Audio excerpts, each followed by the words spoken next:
দেখো বন্ধুরা, ফাইনালি আমরা চলে এসেছি এবার জল সইতে। জল তুলে নিয়ে যাচ্ছি আমরা এই পুকুর থেকে।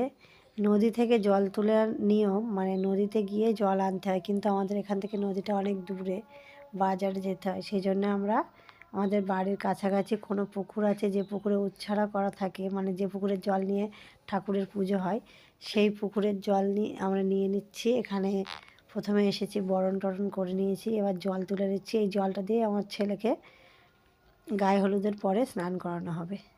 দেখো এই যে বরণ ডালা, বরণটা করে নিয়েছি আগে।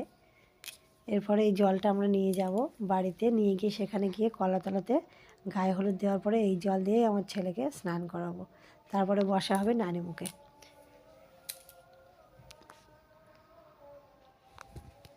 কেমন লাগলো ভিডিওটা অবশ্যই জানিও।